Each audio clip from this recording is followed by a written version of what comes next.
Hey, welcome to BJJ Mental Models episode 111. I'm Steve Kwan.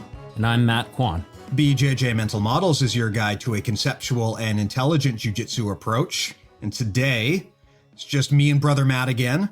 No guests, because we're going to get back into the dirt here. We got a very specific, grimy topic that I'm looking forward to talking about. We're going to talk about an amazing position, one of my favorite positions, knee on belly, sometimes called the knee ride or knee mount.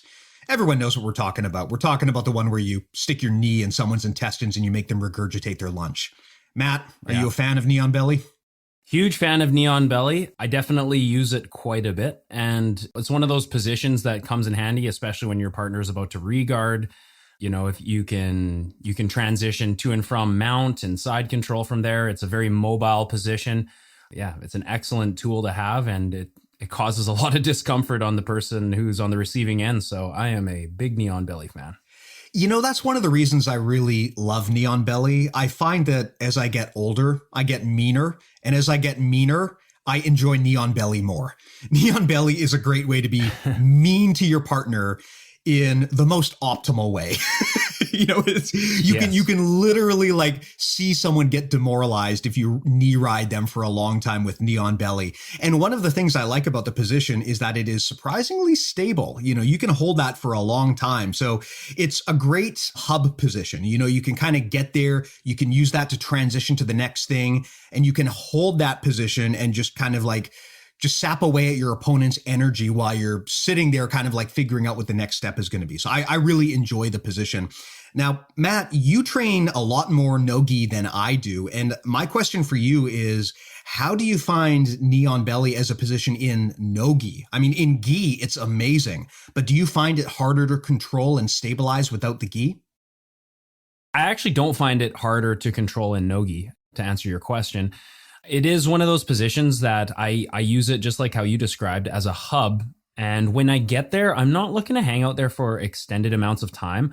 A lot of the time, one of the strengths I find for knee on belly is it will create reactions because your opponent basically has to move. They can't just sit there and eat the knee on belly all day. They have to try to invert. They have to try to shrimp out or come up on an underhook. And every time they do this, you know, they expose a lot of different attack vectors. So a common one would be they come up on an underhook and you can enter a front headlock. And front headlock is one of my favorite systems right now. I'm studying the front headlock. Enter the system. It's fantastic. I find myself there a lot, especially when our opponents are coming up on underhooks from the bottom. The front head is just such a good system. A lot of the time they'll expose a lever. We can enter into kimuras. We can top spin and hopefully get some kind of limb exposure. A lot of the time your opponent in their regarding movements, they'll expose an underhook or their wrist. And it's a great position to just lead your opponent down a path of defensive cycles where they're in this downward spiral where they're desperately trying to get their guard back. And you are just, you know, if you can do what Rob says, stay ahead of the defense, you can maintain that strong offensive cycle. And because you have so many different positions at your disposal, it's a fantastic system to go to. So like I said, I use it. I don't use it to hold it. I use it to create reactions. And then from there, I look to enter other systems. Yeah, I love that knee on belly is such a great hub position. And we've talked about this prior on the podcast. Some people will refer to this as a pit stop, basically where you find a position that you can stabilize. You have a lot of options from there. And the best hub positions are ones where you can get your opponent to make predictable mistakes. And from knee on belly, there's a lot of those, right? And like you said, Matt, the guy on bottom is not going to want to sit there in knee on belly. It's not a good position for him to just sit there. So there's a very, very good chance that there's going to be some motion made when you get there. So that's one of the reasons I like it. In fact, when I pass now, I rarely pass to traditional side control. Like if I go to a pass, I try not to fall down onto my opponent. I try to pass and stay standing, meaning I try to pass directly into knee on belly.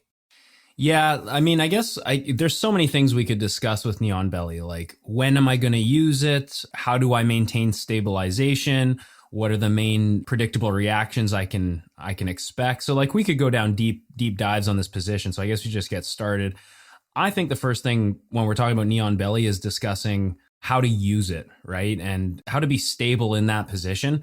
You know, I see a lot of people who, come from other schools and train with me. And when they go knee on belly, they're doing a form of knee on belly that is, let's just say it doesn't allow them to have the best stability. I was always taught when you're in knee on belly that basically both knees should be in a level plane, almost like you're in a squat, rather than having one knee down. That's a definite no-no because you can't effectively post out wide. You also can't effectively put weight on the knee on the belly. So if a big mistake a lot of beginners do is when they go knee on belly, their other knee is on the floor. And so their knees are not in a level plane. And when you do that, it's just, the guy will just shrimp out and move. But if you have like a squat or a sumo position and you're in knee on belly and your shoelaces are flush, hugging their hip, and your knee is, on or across the center line, it is a very powerful position. And, a lot of the time I prefer to drive my knee across the center line because I find that it kind of flattens the far hip and it prevents them from turning up into you. Not that that's the worst thing in the world because, as we'll discuss later, there's front heads and all types of underhooks and things from there. But I think it's important to have shoelaces flush to the hip, knee in good position, either on the center line or across the center line, a vertical posture, and the other foot based out. And then another thing to discuss is recently we've seen a lot of these leg entries, especially like backside 50-50 and backside saddle positions. And of course, Robert Deagle, if you look on his Instagram, he's taken deep dives into the reverse shin on shin position he's been working on. Of course, entering a lot of backside heel hook positions. So he's just, really exploring these options. And if you stand with a vertical posture in a knee on belly and your hips are high enough, your opponent can definitely invert into the backside 50-50, which is becoming a very common leg locking position at high levels. And I love the position. I think it's one of the best finishing positions ever. And we should discuss in future episodes why I think the backside heel hooking positions are so powerful. But yeah, I think to remedy that, it's important to keep a low stance, but a vertical posture. And then a great detail is the knee that is on the belly, connect the same side elbow with your knee so that you create a frame that blocks your opponent from inverting into your legs. Yes. That is one of the main things, because if you stand up too tall and you don't have that knee elbow connection from the top, a lot of the time they can start to off balance you a little bit and keep their back round and then roll into that backside 50-50. And before you know, if you've never seen that attack, you're like, oh, what the hell happened, right? You're in a heel hook. And even before all of that stuff became innovated, I always had this problem where if I left access to my hip open, if my opponent could get their foot into there, they can kind of push you away. So that's a great detail, is making that elbow knee connection so that the knee that is going onto their stomach, your same side elbow, you want to kind of pinch that in because you want to deny the ability for the opponent to get to your hip. Because if they can throw their leg up and get it onto your hip or wrap it around your leg, they can start doing all sorts of leg entanglement entry. So having that knee, that elbow knee connection to protect that knee is actually super duper critical. For sure. And I think it's important to remember that when you're on the bottom, and your opponent is in knee on belly, when they have a vertical posture, it's not good for the person on the bottom because, and now we're just kind of talking about center of gravity. I don't even know if we've discussed center of gravity before, but if your head is directly over your hips, as Danaher says, your center of gravity is essentially the knot on your belt, right where your belly button is. That is your center of gravity. And if your head is directly over your center of gravity, essentially you have a vertical posture and you're going to have, really good ability to base out and sort of, I guess you're kind of like belly surfing the guy, right? From the bottom, it's really crucial to find ways to force your opponent to bring their head away from their center of gravity and essentially make them put hands on the floor. So anytime you can disrupt that vertical posture, if you're on the bottom, and you can rock your opponent to put hands on the floor, your entries into leg entanglements will be so much easier because essentially they've taken a lot of weight off of you. And, ways you can do this, again, this is going to be a little bit difficult to visualize, but my favorite method from the bottom knee on belly is taking a cross lat post. So I would be reaching across body under the armpit with an upside down grip. And from there, you create a strong frame that's hidden by having a cross lat post, or you could also take a cross hamstring post with your hand. And from here, you can pull yourself underneath your opponent. And again, just doing what you can to bring their hands to the floor. So as we always talk about on this podcast, when you're in bottom positions, the goal is always get your opponent's hands to the floor. Yeah, I think that for knee on belly, it's a lot easier to play this position in the gi because once you get good gi grips on the guy on the bottom, it's easier to kind of track him and keep him where you want it to be. Whereas in no gi, Yep. you do run that risk of getting off balanced, of the guy getting to your leg, or of the guy just being able to get to his side and get out. In the gi, the ability to grab the sleeve or the lapel or the collar makes it really easy to Or the pants. even the pants makes it easy to keep the person tracked to the position that you want so that you can kind of follow them and keep them where you want them to go. Do you have any recommendations in terms of how you would play this position differently in the gi versus in no gi? I mean, it's a really good question. I think all the points you just touched on, where you can control your opponent by proxy just by grabbing the gi there and taking these grips. They have devastating effects, especially when you're using an opposing force like a knee driving down into the torso. And the thing about no-gi is we just don't have that luxury. We just don't have those fixed grips. When I'm in the gi and I'm grabbing sleeves, generally I'm pulling the sleeve off the ground to contrast the opposing knee driving down on the belly. Of course, the lapel works the same way. You're kind of picking up the lapel. But when it's no-gi, a lot of the time what I'll do from there is I either put my hands on the floor above my opponent's head, or I search for underhooks so that I can get to a closer chest-to-chest position, possibly progress to a mount. You're obviously, underhooks are super valuable in the gi too, but in no-gi, when you can't just grab sleeves and lapels, you got to look for ways to gain inside position, and underhooks is one of the main ways, underhooks and reverse underhooks. Another strategy I've been using a ton when on top is the grip fighting from the top, which is something that we don't really talk about as much, like we talk about getting grips from the bottom, but I've realized in no-gi and in gi, if you engage a guard, or let's say you're in knee on belly and your opponent's framing on you, if you can intercept their wrist and pin their wrist to the floor, you do two things. You take away their use of that hand. So they're, that side of their body's pinned to the floor now and they can't frame or pummel with that hand. And the other thing is you gain a tremendous amount of base because you are now basing out on the end of their lever. So I've been doing that a lot as well, pinning wrists to the floor, and knee on belly is a great position to do that. But I mean, the position itself, like my application of the position, aside from the grips, it really, for me, doesn't change too much. Again, I use it as a hub. I use it to go to north-south and mount and, do top steps to the other side, maybe get the back exposure, or just, hold them down in a side control on the other side and just create reactions. I think that's where my main use of knee on belly lies, is creating reactions offensively. And also, I love going there when they're about to regard. You can just insert your knee into their hip and it prevents them from bringing their knee to their elbow and getting an escape from side control. So those are kind of my two main applications for that position. Yeah. And as someone who, at least prior to the pandemic, was a lighter guy, let me tell you, I'm several weight classes up now.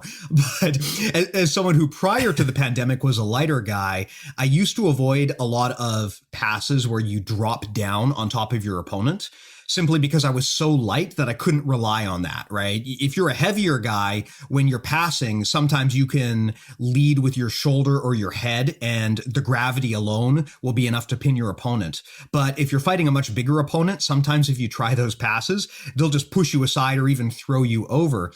So over the years, I've adopted the strategy of trying to pass while standing and to stay standing. What this means is when I pass, I'll often pass, instead of passing to side control, I'll pass to knee on belly.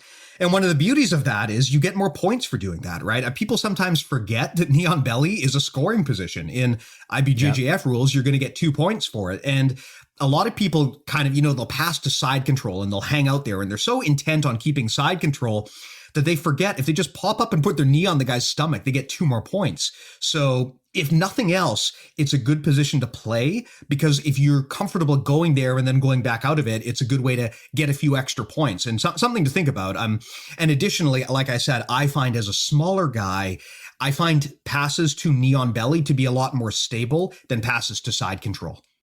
Yeah, I mean, it's all situational. I don't know that I would argue that I think knee on belly is more stable than side control. When we're talking about using weight to hold positions, it's important to discuss that, weight on top without wedges is garbage. Like, in fact, it could actually work against you. Imagine you have side control on someone, but you have no wedges around them. So you have no crossface, you have no underhook. you're literally just putting your weight on top of them, it could actually work against you because you could be very easily manipulated. And the pinning action generally revolves around wedges by means of inside position and then reinforced with body weight. So that's something that, is really important, that you can't just be heavy. You have to have inside position, and ideally inside position, and wedges around your opponent's body reinforced by being fat, right? but I don't know that I would say it's a better pinning position, but it's certainly it's certainly a useful pinning position. The point that you just touched on, IBJJF competition, I mean, it's one of the easiest ways to get a quick 2 points. If you already pass the guard, if you're in side control and you just pop up to a knee on belly, if you're there for a second and then they re-guard or whatever, you get an advantage at least. And if you're there for 3 seconds, you get 2 extra points. So, I mean, who doesn't love that? So it's definitely a position that needs to be used. And if you neglect the knee on belly, then you're definitely taking out one of those main hub positions, that defensive cycle position that can really cause a lot of distress on the bottom player. And you're definitely denying yourself some much needed points in competition. Yeah. And I guess I should clarify. I'm not saying that knee on belly is better than side control, just that for my particular game and the kind of concerns that at least that I used to have when passing, it gives a degree of mobility that I like, and it makes it harder for my opponent to use my body weight against me. Plus, the other benefit too is then my opponent can't mess with the moneymaker, right? I hate it when you try to pass and you drop down and you get a palm into your eye socket. Yeah. And again, it seems like a weakness, but it's actually a strength of the position, I believe, when we contrast with side control. Side control is such a powerful position, chest to chest, just driving all that weight down, cross-facing, whatever. But the thing is that it's very difficult for your opponent to move from a side control. So the predictable reactions are, I find, not as dynamic because there's just by nature less movement. But in a knee on belly, your opponent kind of has more freedom to move because you're not chest to chest on them. So you will see them scramble and turtle and try and come up on underhooks and things like that. And so I feel like, honestly, sometimes there's more offensive positions to enter from the knee on belly just because of the reactions and the panic that it creates. When you pass someone's guard and you go to side control and you pin them down, a lot of the time your opponent will be like, okay, I got my guard passed. I'm going to chill for a second. Then I'm going to look for my escape, and they kind of settle down. But in knee on belly, very rarely do you go on knee on belly on someone and they just lie there like they quit. Most of the time they're going to offer some responses. And then from there, that is kind of in my opinion, that's one of your optimal times to attack and enter into a front head or triangle or a Kimura underhook, whatever you're going to do. Yeah. And additionally, because you're up and you're not lying down on the guy, you have the advantage of having all of that extra mobility, which makes it, in my opinion, easier to transition to other positions and to transition around. So it allows you to really burn your opponent's energy down, because if they are trying to move, and like you said, they probably are trying to move, it's quite easy to transition to other positions or to other point scoring opportunities as well. Yeah, I generally, we should probably discuss how the points work with knee on belly in competition, because I'm sure most senior practitioners are aware of these rules, but maybe there's some white belts and blue belts out there who aren't really familiar with how that works. So if you pop up to, you pass the guard, Steve, and you go to knee on belly for 3 seconds, you get the guard pass points and you get the 2 for the knee on belly. But you should know that, if you go side to side and you go to the other knee on belly, there is no extra 2 points. Like you cannot farm points with knee on belly. Yeah, you can't dupe points like it's Diablo 1. And, basically when you go in there and you go to knee on belly, if you dismount knee on belly of your own choice and then pop up back to knee on belly, you don't get extra points. The way that works is your opponent on the bottom needs to offer a response, which most of the time happens, right? Most of the time your opponent on the bottom will try to re-guard for all their life. If they offer that defensive response and you lose the position due to that defensive response, and then you immediately put them back in knee on belly, you could be looking at an extra 5 points, because, if you're in knee on belly and then they frame, they get their knees back in front, for that second, technically they established a guard, right? And then if you push those knees out of the way again, back in a knee on belly, that's an extra 5 points again, because technically you did pass their guard and enter the knee on belly again, right? in a way, you could, if you feel that confident against an opponent, you could farm points, I guess you could say, by letting them re-guard. This is actually something I see some guys do, and it's, obviously you have to have a high level to do this, especially when you're fighting like black belts and stuff, but it is a tactic you do see, and it is a smart tactic. I guess you can actually farm points with knee on belly. And interestingly, you do it the exact same way that you farm points and farm items in Diablo, which is like you walk away and then you come back, and then you walk away and then you come back. Yeah. There's going to be a few people who understand what we're talking about, and there's going to be a few people who, probably kids, who just have absolutely no clue what we're going on here about. Yeah, it's a little bit before the this generation's time, but yeah, Diablo was the bomb back in the day. Oh, man. And also important to recognize that if you have a position like a mount, and then, your opponent doesn't give you any responses, and you go to a knee on belly from mount just for no reason, you don't get points for that.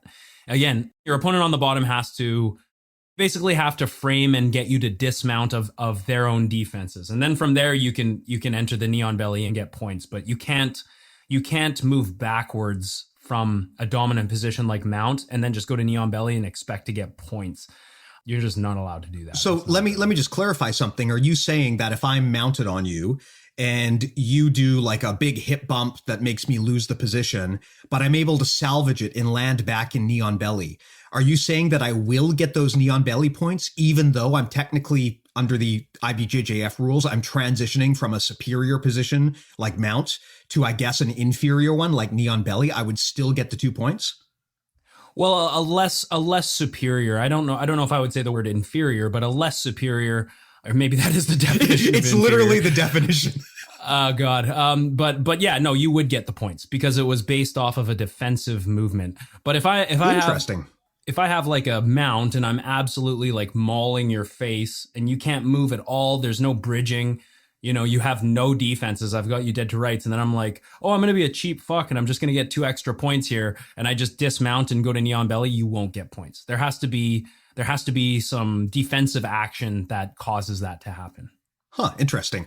Let me ask you another question. I play this like knee on belly variant sometimes that is kind of half knee on belly, half side control. Basically, what I'll be doing is, how when you're in side control, you got the shoulder of justice driving into the guy's face. And sometimes you bring your knee up to kind of check their hip. You know what I'm talking about? So they can't regard. Yeah. I use that a lot when I have a chest to chest side control. But then I feel like they're moving. I feel like they're about to get that knee elbow escape, or there's a disconnect between your hip and theirs, and you feel that there's a pocket of space where they might be able to bring their knee in. Yeah. Going to a knee ride there is an excellent option, even from the chest to chest position. And it's worth points too. That's what I was going to ask, is what happens here if you're still chest to chest on the guy in side control and you actually bring your knee up so far that your knee is riding on the guy. So basically you're in a knee ride, but you're still chest to chest. You're in a knee ride, but you're still chest to chest. Do you get points for that, or do you have to be postured up to get the points? No, there's no vertical posture required for points. You can be chest to chest and have the knee ride. The only thing you need is for your free leg to be posted out. Oh, cool. So that's awesome. It doesn't have to be posted at the 90-degree knee bent position that I prefer. You could have your legs straight out if you wanted to, but your knee has to be off the floor to get the points. Cool. So if you're in side control and you're chest to chest, you don't even need to give up the chest to chest if you want to get the knee on belly points. Just bring your knee up onto his chest, get the 2 points. You can bring it back down again after. Correct. And there you could, in this fashion, you could totally dupe points. Like you could be chest to chest, that you start to feel the regard, you bump up to a knee on belly, and then if they offer any defenses, you can you can be like, oh, I lost the knee on belly, go back to side control, and then pop up into knee on belly again. There's another tactic I've seen, and I know this because I've been fucked by this in competition before when I was a brown belt, literally before I started studying the rules. I know, brown belt not knowing the rules, pretty stupid, but one time in a competition, I was in the absolute division, I fought a guy, he mounted me, and he was just, I'm getting mauled at this point. Like, he was winning by a lot, and he couldn't sub me. It went the distance, but he was in mount. And, every time you're in mount, one of the most common ways to regard is to turn and hook the ankle and then start to try and get into a deep half guard or whatever, and then rally from there. But he would basically let me just get the quarter guard, I guess you would want to call it from this perspective. He would let me hook his ankle, but he was aware that what I was trying to do, so he would just deny me any further progression, and then he would just basically face crush me with his chest to chest, and then use his other foot to free his ankle and get another 7 points, right? Like every time, dude, it's like if you're in mount and when you reguard, you really need to reguard you need to be careful that you're reguarding with the intent to get back to a good position. Because if you're just trapping the ankle and then he holds you there and like frees his leg again, you just gave up 3 for the pass and 4 for the mount again, right? So this is also another way that the person on top can gain a huge like a sizable advantage that is almost impossible to come back from at higher levels. So I feel like we should just do a whole episode on point farming. Yeah, that's actually kind of a good idea. How to use the system for you, you know? Yeah. maybe it's something to talk about. That'd be fun. Oh man. And I know from personal experience because I've been absolutely fucked by that in competition before. So learn from my mistakes. One thing that we haven't talked about yet, which I regret not adding this to my game earlier, is the reverse knee on belly. Because, you know, normally when you go to knee on belly, you have the advantage of facing your opponent, which means that you can start setting up like choking threats and arm lock threats. But sometimes, you know, if your opponent starts taking their near side arm, they're going to start trying to mess with the leg that's knee riding them, right? There's a lot of escapes they can do where they like grab, you know, they go under that leg or something. And if you just let them start messing with your leg, there's a good chance they're going to like twist your leg and get out somehow. And if they do that, if they start bringing their near side hand in to try to mess with the leg that you're knee riding them with, that's a great opportunity to switch to the reverse knee ride. Because if you do that, oh hell yeah, normally you wind up crushing the hand that was attacking you. So now they're in a doubly shitty spot because not only are they being knee ridden, but you're kneeling on top of the hand and on top of their chest, so they can't even use that hand now. That's a great way to set up other transitions as well, because now you're not even fighting 2 hands, you're just fighting 1. Now, I believe that reverse knee ride does not give points. Am I correct? I believe you are correct. Yeah, so if you're going to play this game, probably you're going to want to transition between regular knee ride and reverse knee ride. But this is something I've started doing reactively is, you know, back in the day when I would knee ride someone, if they'd start grabbing my knee leg, I would just try to like be stubborn and not move and they would get out. But what I do now is I switch to the reverse knee ride and then they really can't do much about it. And I can set up something else and then I can always go back to the regular knee ride if I want. Yeah, that's actually now, good. Hey, there's a question. What's that? There's a question. If I knee ride and then they try to grab my leg and I switch to the reverse knee ride and then I switch back to the regular knee ride, is that another 2 points? Yep, because they offered a defensive reaction like framing on your knee, and they're probably hip escaping or trying to hip escape. Since you didn't choose to exit the knee ride, you can totally get extra points there. You just can't dismount from the knee ride or transition from a mount to a knee ride of your own choice without any defensive reactions, if that makes sense. It does. I guess the question, though, is when you transition from knee ride to reverse knee ride, is the ref going to look at that as you actually left the knee ride position? Yes, if your opponent didn't do any, like if he's not framing, if he's just lying there like he's pinned and you do that, you won't get points. But even if he just frames and starts to like bump and you transition, you could totally get 2 extra points off of that. If the ref thinks that it was a defensive movement that caused you to exit the move, for sure, you could totally do that.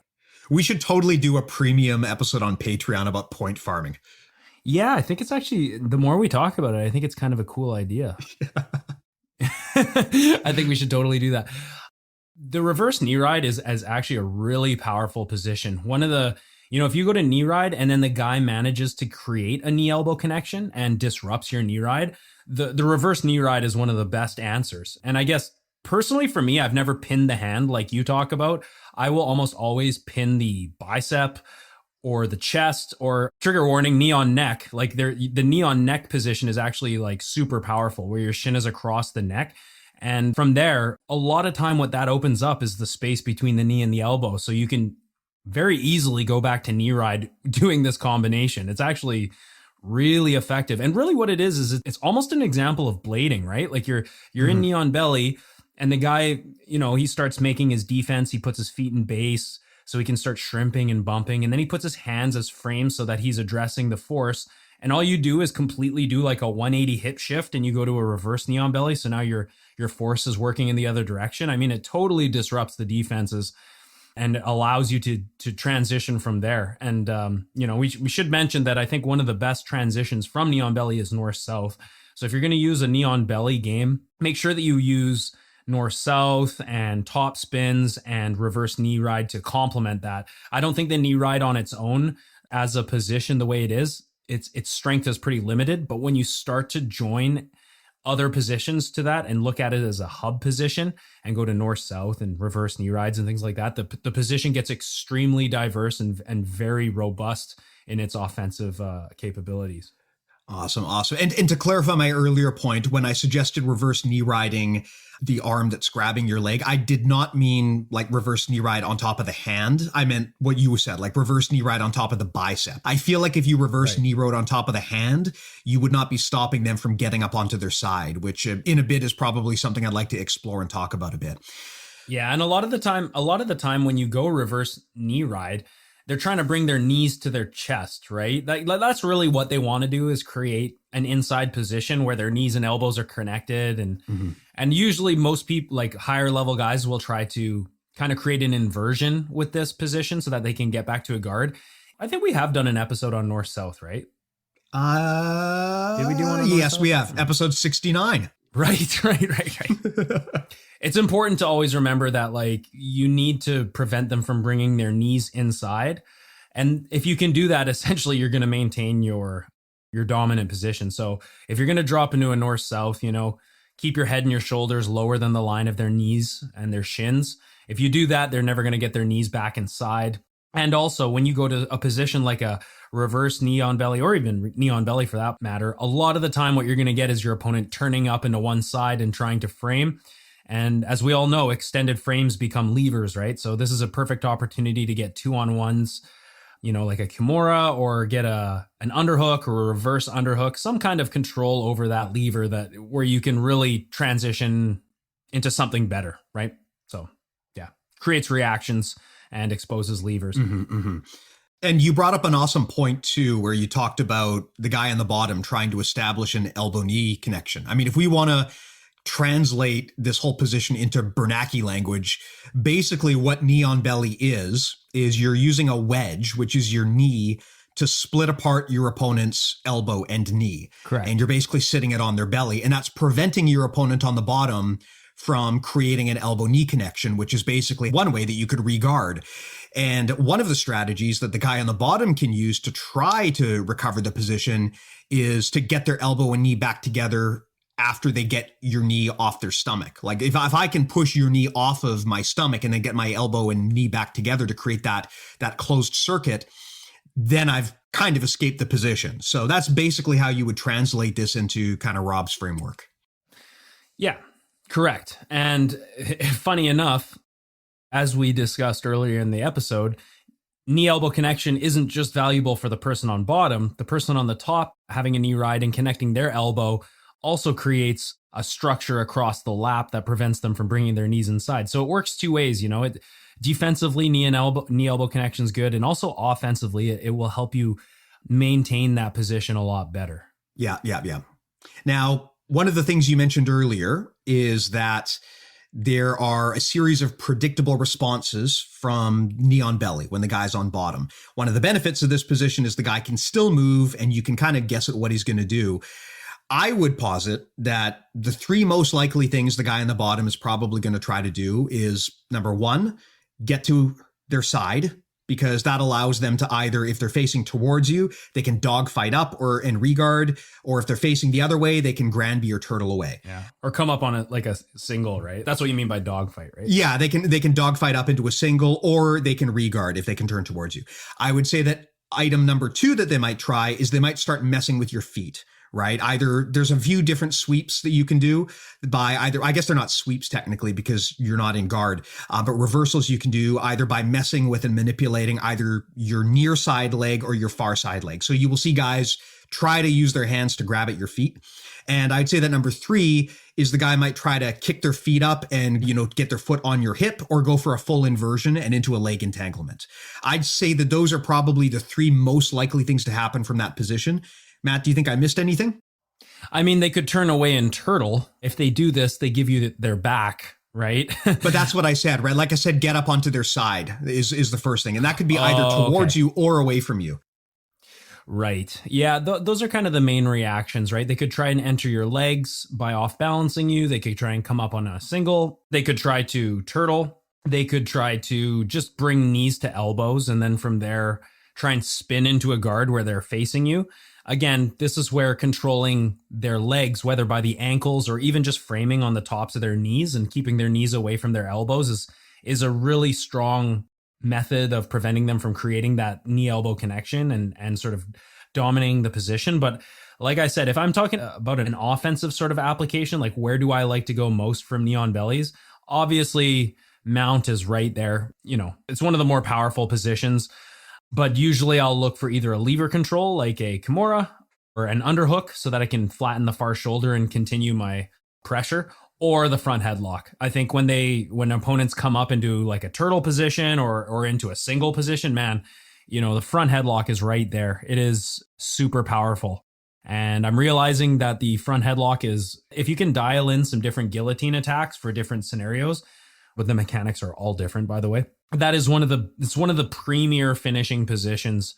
I truly believe that. And if it fails, you can always sweep with it. You can mount with it, finish from mount. So if you're using knee on belly a lot and you like even just side control, when you're working your top positions, I think it's a very strong strategy to build your front headlock systems as a response to underhooks and your opponent trying to come up into the dogfight. Yeah. I love the front headlock. And actually, that's another topic maybe for an episode one day because it is such a killer finishing position. Yeah. Even especially for self-defense, right? Yeah. Like when you see street fights, how often do you see a guy get his head wrapped up? Like pretty often. It's a very common position. And with that position, it's so hard for them to land strikes. And it's so easy for you to snap them down to the floor. So they have to post their hands on the floor. It's a nightmare getting caught in a front headlock. So yeah. And there's great options both from the gi and from no gi. I love forcing guys into turtle and attacking from there. And yes, I know how ironic that is.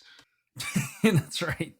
Because that's your favorite position. Yeah. That's your offensive cycle is when you get into your turtle. It is my offensive cycle as I curl up like a little ball and wait for my opponent. I'm like a fucking porcupine or something. I guess like a turtle, more accurately. So we've talked about the most likely predictable responses from your opponent when you trap them in knee on belly. And I guess the question then, something else that we've talked about in the past, Matt, is this concept of critical control points.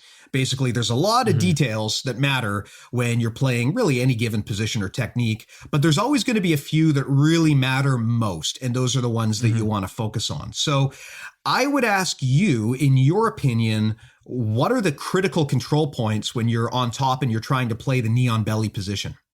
Yeah, I'm just going to echo what we discussed earlier in the episode when we talked about stability. I think good foot position, so, no significant gaps between your shoelaces and their hips. So keeping that shoelace glued to the hip, knee, in my opinion, ideally across the center line because I like to apply pressure to the far hip. Anytime you can prevent your opponent from getting on their side, I think you're going to get a lot of stability. So knee positioning, vertical posture, I believe is very important, but it's not the end all be all. You can be in a chest to chest, underhook, crossface scenario and then pop up to your knee. That's fine too. And possibly the most important detail would be the position of the free leg. So I have always really felt comfortable and stable in the perpendicular knee position, almost like a 90-degree angle, like you're in a squat, right? That's basically where I like to be.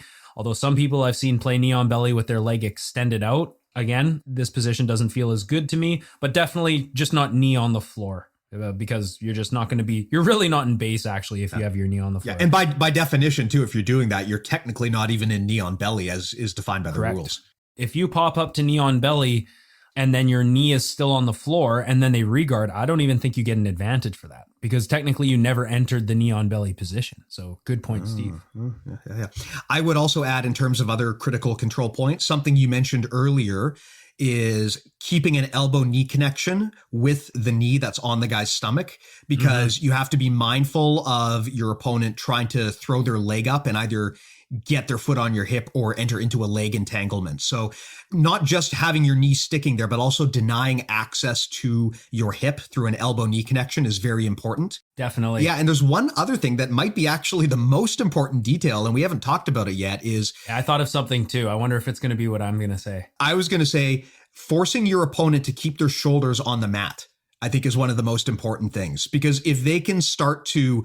Or at least not to be able to get up on their side. There's maybe one exception where you can lift their shoulders up, but if they can get to their side, then you're going to be in trouble holding the position. And that's why most of the tactics that they teach us, like when, especially in the gi where they talk about like, oh, you want to grab the guy's lapel on the far side and you want to pull up their arm on the near side.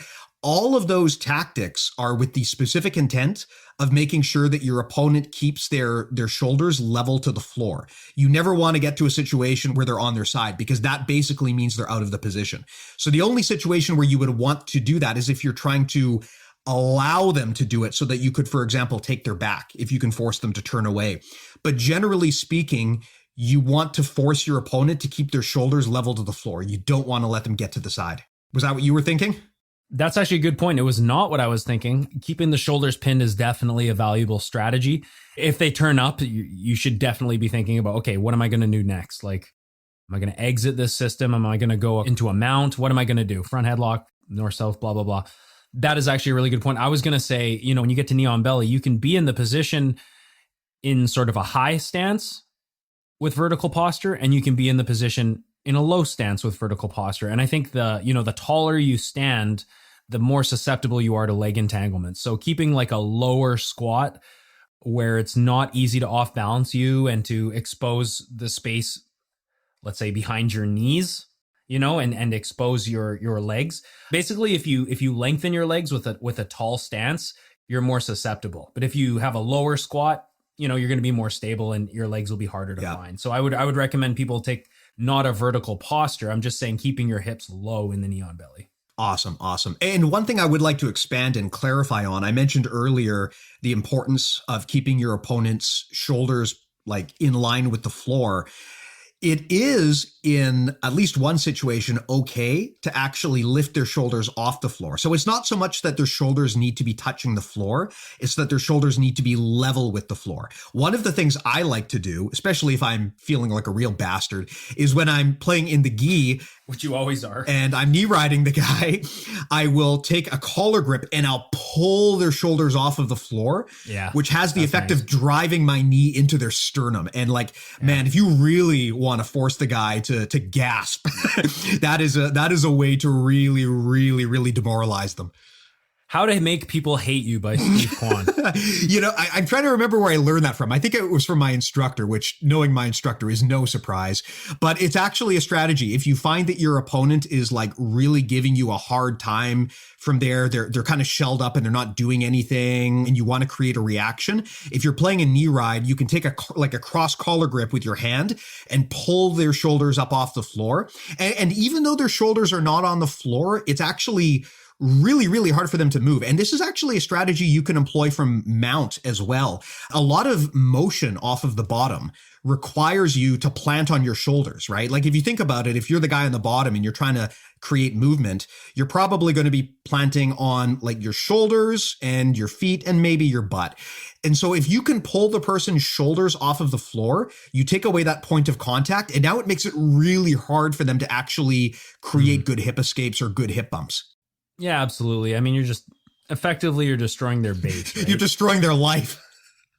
You're taking their soul. Also, I think it's important to remember, if you're using knee on belly as a transitionary position, a common drill you might do in class on a non-resisting opponent is the windshield wiper movement, where you go from one knee on belly to the other and you're windshield wiping your feet so that they can't trap you in the 3/4 mount or catch you in a half guard.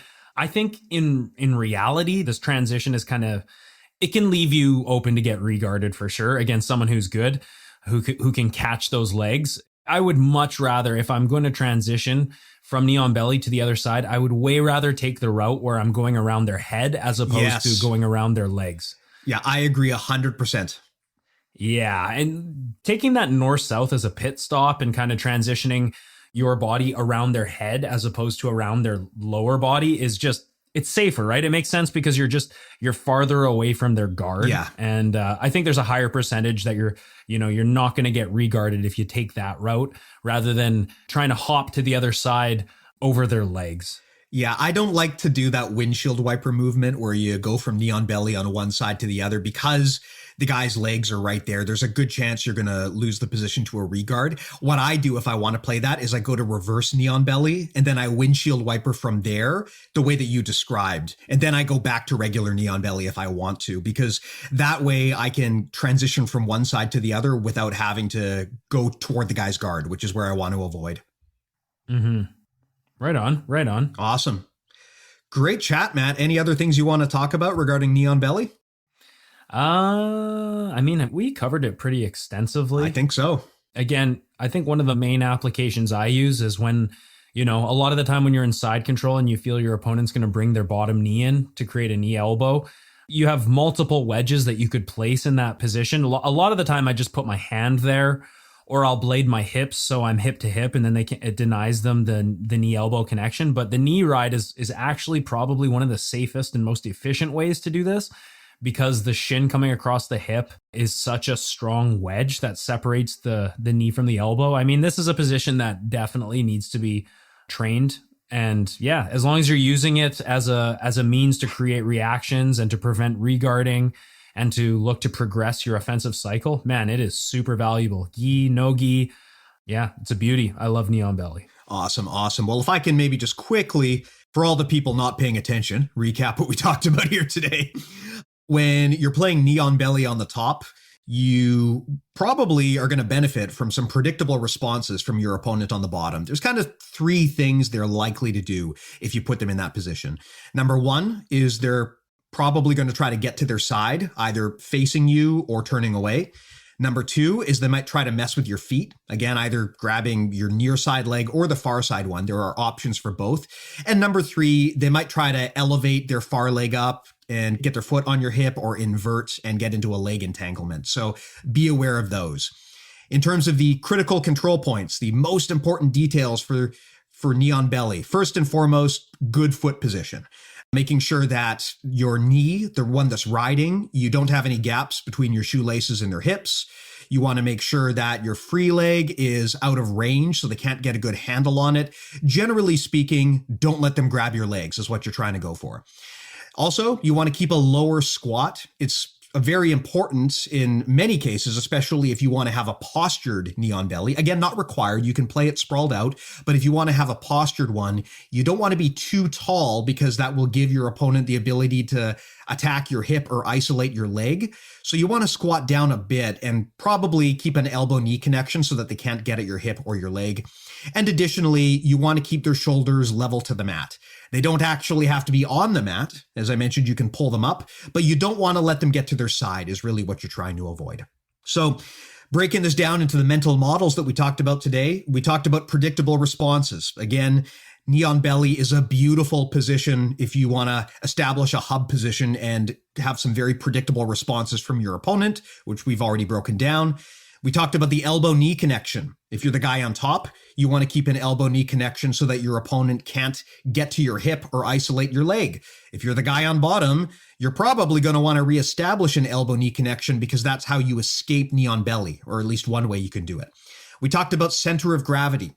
You want to be mindful when you're playing this position to not have your center of gravity such that your opponent can elevate you or throw you forward. Matt beautifully described how if the guy on bottom can make you put your hands on the mat, they're probably going to get out of that position, and they might even be able to attack you from there.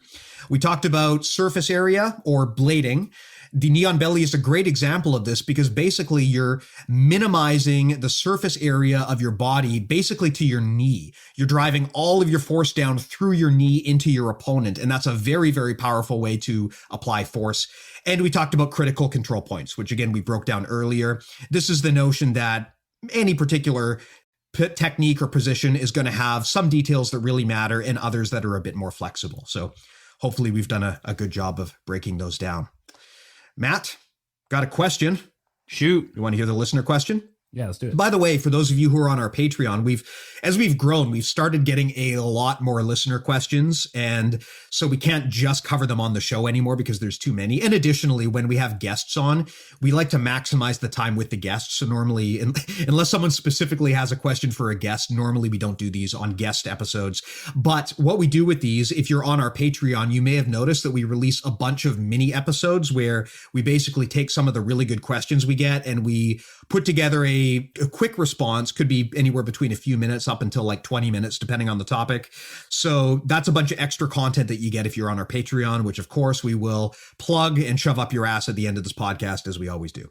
Kind of like the new coronavirus test. Well, have you heard about that? No, but are you seriously going to tell me that there is a rectal coronavirus test?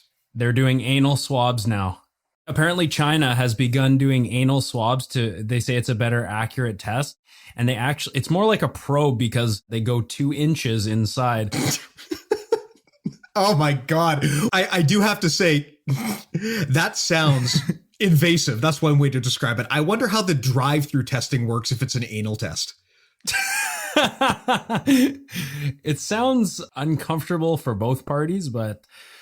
Have you seen that episode of South Park where they determined that it is actually more beneficial to ingest food by shoving it up your ass and pooping it up your mouth? Yeah, and then they have like a party and there's a bin in the middle of the room in case you have to crap. Yeah. God. Yeah, that's awesome. Okay, anyway, believe it or not, this question is actually related to what you're talking about here. So let's give this thing a go. Related to what we're just talking about. It is. Okay. Well, it's more tasteful, but let's get into it. Okay, so here's the question. In accordance with public guidelines in my local area, I've been stuck at home and unable to train since March 2020.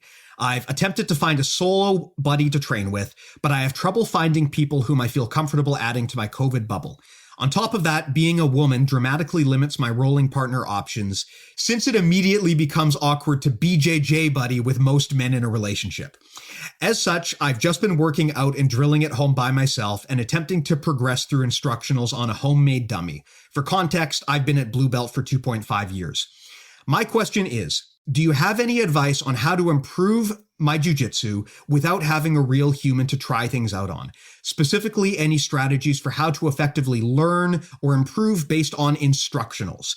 I know that you guys talk about studying Danaher and Gordon Ryan instructionals, and I'm curious about how you approach and retain this information and apply it to your game. Matt, you want to give it a crack? I don't think you're going to get I think training on a dummy, I've discussed in the past why I think that they're very limited. You know, it may seem cool, oh, I can do arm bars, but then again, what we're doing is we're basically drilling on an unresisting opponent who's not giving us any reactions. You know, I've gone through phases of this, and I've even taught drilling like this. I think that's kind of the wrong way to drill unless you're brand new to a technique and you just need to like figure out how it works. Really not going to progress unless you actually have a live training partner who can sort of show you what the next predictable responses is. And again, I think that this is a better way to drill because you can drill like this as opposed to just drilling on a stationary object. I don't know about the whole, you know, I'm a woman and I can't get any partners because of sex or whatever. I'm not a big fan of that. I think that, you know, even again, we kind of get into a gray area here where if, you know, oh, I'm going to go train with my training partner. Yeah, it's a woman, honey. I'll be right back. It's like, it does kind of, I can see why that could cause issues. I don't think it should, but in a perfect world, it wouldn't, but I could see how it does. But really, you're just not going to get the same training unless you have someone in your cohort or your bubble. So it is worth to seek out someone like that. And I hate to think the idea that gender would prevent good training in that regard, but I really do think that is the best training. I know, Steve, you've talked about like memory cards and different things like that. Personally, I've never used those examples, but also I feel like I can sort of look at a technique and then use it right away. Not everyone can do it that way. So it's difficult. Watching instructionals, you'll definitely gain a lot from that, but to not be able to actually do the moves, that's tough. It's tough to get reps when you don't have a partner. Yeah. I think that you're totally right about the grappling dummy. I mean, it just sounds like such a good idea, but the reality is trying to learn jiu-jitsu with a grappling dummy is like trying to learn kickboxing by going to one of those cardio kickboxing classes where you're just kind of doing aerobics. That's basically what you're doing, right? I mean, you can bang off 100 armbar reps on a dummy. Did you get better? Yeah, I don't think you'll get better, right? Because the thing about jiu-jitsu where you get better is when you're practicing against an opponent giving you realistic resistance. If you're just doing this against a dummy, you're going to encounter the problem that we've talked about so frequently, which is that maybe you technically know all of the motions against the dummy, but you'll never make it work in real time. Now, if you're just looking for a way to stay in shape during quarantine and you like the idea of it being BJJ themed, then a grappling dummy is fine, just like cardio kickboxing is fine, but it's probably not actually going to make your jiu-jitsu any more effective. So then it comes into a matter of having a partner. And I totally get this, right? Like I'm in the same, just due to my situation. I've also been off the mats since March. I really haven't trained in a year. And it has been a challenge for me because jiu-jitsu is really the only type of physical activity that I enjoy doing. So it is a challenge. I will actually say that, I mean, I can't say for certain because again, I haven't been on the mats for so long, but it really feels like focusing on this podcast has made me way better at jiu-jitsu. Not necessarily better than actually training, but certainly better than doing nothing because it's forced me to organize my thoughts and to basically like productize all of the knowledge that I have and integrate my systems with mats and make sure they make sense. And then when we started getting guests on, like if you've got like Lachlan Giles or Travis Stevens on the friggin' podcast, like that's the real litmus test. Because if I put my ideas out there and they say, yes, that makes sense, then I know we're saying the right thing. So I have found that actually focusing on the mental side of things has been very helpful. Flashcards and stuff, they have a place, but they're not for everything, right? Like if you 70% know a technique and you're just patching in little details here and there, I'm not sure if flashcards are really going to help you. Flashcards are great if you're coming in like stone cold and you're just overwhelmed with details and you don't even know where to start.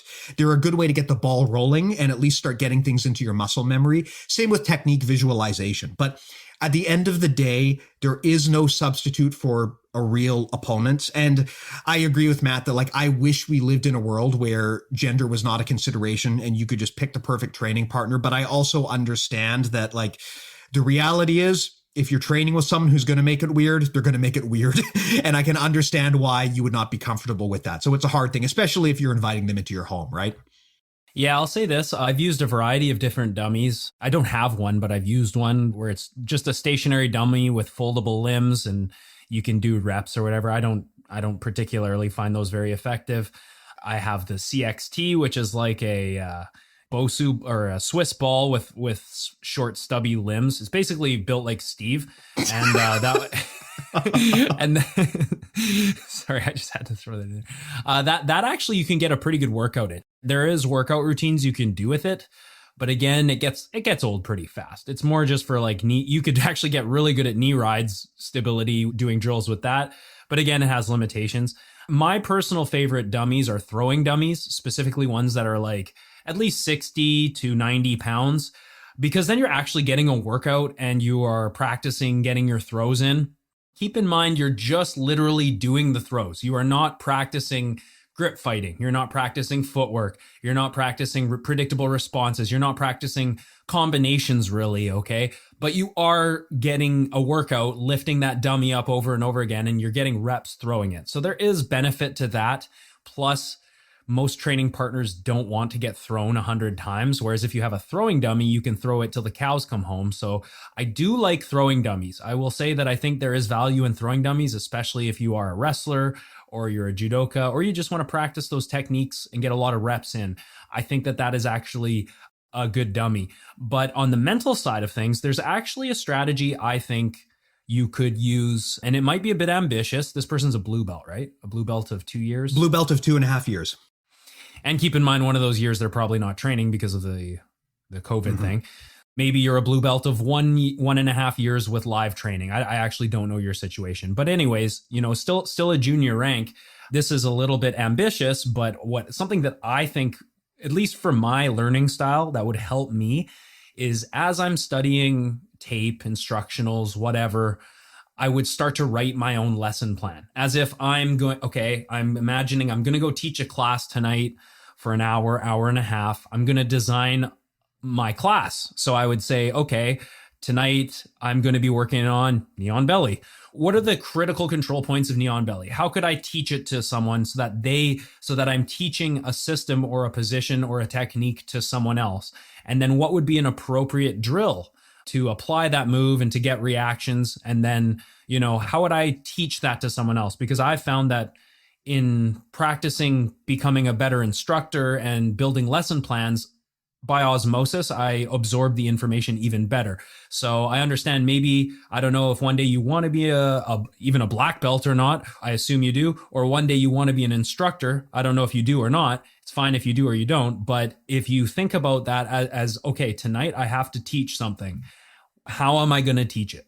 Let's write out a lesson plan. So to really see that you're not just regurgitating and memorizing information, but that you could actually understand it and pass it on to someone effectively. And I think this is one of the best ways to gain a deeper understanding of anything, but Brazilian Jiu-Jitsu for sure. Yeah, absolutely. And I second that. Like that kind of ties into what I said, which is that, when we went into lockdown, you and I decided to really double down and commit to making BJJ Mental Models like much more of a product. And that's meant a lot more work. And the process of having to organize all of my thoughts, like I said, I can't really prove it because I haven't been on the mats in a long time, but it really feels like that mental exercise of basically having to build out this material into a format that other people can understand. It feels like it has made me a lot better. So I would definitely consider that.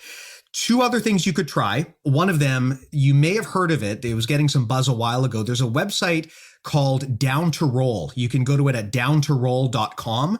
Basically, it's a website put together by Howard Shaw, and it's essentially a place where you can say, here's where I am, here's who I am, here is the level of commitment I'm willing to make to pandemic responsibility, and it will match you up with someone at the same level of interest. So if you're in an area and you don't have someone you live with and you don't personally know anyone that is, willing to kind of meet your guidelines, this is, I guess it's kind of like a dating website, but for grapplers in a pandemic landscape. So that's downtoroll.com. I haven't used it personally, but I saw a lot of buzz going on around it about it earlier. So you might want to check it out. Now, if you do live with someone, something that I have discovered, a little life hack. Matt, did I tell you about our new rug? You did not. Is it Turkish? No, actually. So we had this Persian type rug in our living room, but the problem was that we got cats. It was getting covered with cat hair. They kept puking on it. The baby kept spilling milk on it. It was turning into just a giant disaster. So we got rid of it. And also, we have people living down below us. So we were looking for rugs with better sound dampening. So my wife was Googling around and she found this company called Ruggable. You can go to ruggable.com. And what they do is they make rugs where the top and the bottom can separate. So there's a bottom piece of the rug, and the top piece is basically a layer that you can peel off. So it's really cool because it's machine washable, and it's almost like a polyester thing. It's much softer than a real rug, and it's replaceable, and it's much more stain resistant. So we got this thing thinking it's going to be perfect for the, because we got the kid, perfect because we got the cats. So we got this big 8-inch circular rug in the middle of the living room with this awesome padding underneath. What I did not anticipate is this thing is the perfect BJJ competition circle. Like, it's absolutely perfect. It's got the padding under it, so it's nice and soft. Even if you got people down below it or down below you, they can't hear it if you're grappling around. I mean, I wouldn't want to throw someone, but they won't hear you just scuffling around on the ground probably. The top part is resistant to any sort of crap that you could get on it. It's not a rug texture. It feels like a tatami, actually. And if it does get dirty, you can take it off and machine wash it. This is by far the best solution and I am not getting paid by these fuckers, just so you know. This is by far the best solution I have found for home grappling, because it means that you don't have to like convert one of your rooms into like a BJJ pleasure room, like I know some people have been doing. You don't have to drop thousands of dollars converting, a room to a home mat space. I don't have enough space at my place. My wife would kill me if I converted like the baby's bedroom into a jiu-jitsu gym. So this has been the perfect solution for us for like home grappling. So if you do live with a partner who doesn't train jiu-jitsu, but maybe they're willing to get involved and help you bang out a few reps, this is a great affordable option. It looks nice in the house. It doesn't take up any extra space. So my rule is this like 8-foot circle. I call it the circle of death. And if anyone in the house steps into the circle of death, it's fucking on. Like I have full carte blanche to just like single leg them onto the floor and tap them out. So that is the rule. Ruggable.com, highly recommended if you want to do jiu-jitsu at home, but you don't want to be a fucking weirdo with a pleasure room. So anyway, there you go. Jiu-jitsu pleasure room. Yeah. So we between these guys and the bidet and all of these other companies, I feel like we should be getting a lot of affiliate fees. But seriously, check it out. I was kind of shocked by how well this thing accidentally served as like a home jiu-jitsu training solution. Cool. So there's a big ass long answer to that question. Hope that was helpful. Matt, any other closing thoughts you want to share before we close this one off? Negative. Beautiful. I think it was a good chat. Well, then let's make some money here. For those of you who support us on Patreon, we greatly appreciate it. For those of you who don't, please do consider it. You can do that at patreon.com/BJJ Mental Models. Like I mentioned earlier on the show, really, we're trying to turn this thing into a complete solution. There's a lot more to it than just the podcast. And the way you get access is by going to our Patreon. That's patreon.com/BJJ Mental Models. We have multiple different price tiers depending on your level of commitment and your financial disposable income. There is definitely something there for you regardless. If you get on there, you get a lot of awesome value adds like extra premium content, like our now soon to be complete game planning series that'll help you build out a game planning strategy over a 7-part audio course. We also offer narrated feedback roles through a really cool online platform we use called Technique. So if you get on there, then you can shoot us your videos and we'd be happy to break them down and explain how the concepts on the show relate. And also that'll give you access to our Discord community as well, which is one of, I think, actually the coolest things that we offer to our patrons. We have a really thriving Discord community. If you want to talk to us or like-minded people, or even a lot of the guests who have been on the show in the past, many of them are in that community. So it's a really awesome chat group for like-minded people. I have personally found it's really helped me maintain social connections while being isolated at home. Please do consider supporting us. It really makes this whole initiative worthwhile for us, and I'm positive we'll make it worthwhile for you. Again, that's patreon.com/BJJ Mental Models. You can, of course, also go to our website, bjjmentalmodels.com. That's where we've got a full database of all of the concepts we talk about here on the show. There's also a contact form where you can shoot us an email right from the website. You can go to bjjmentalmodels.com/store to pick up gi patches, t-shirts, and hoodies. And you can go to bjjmentalmodels.com/join to get on our mailing list. There's thousands of people on there now, and we send out more detail and more content every week, usually on a Friday. Additionally, you can also follow us on Facebook and on Instagram. Thanks again so much for everyone's time and attention listening. Really do appreciate you guys, especially the ones who support us on Patreon and those of you who have stuck with us from episode 1. Really great chat. Hope this was helpful. It was fun to get really specific about a very, very detailed technique again. So again, thank you so much for your attention and talk to you guys next time. Take care, guys. Thanks a lot.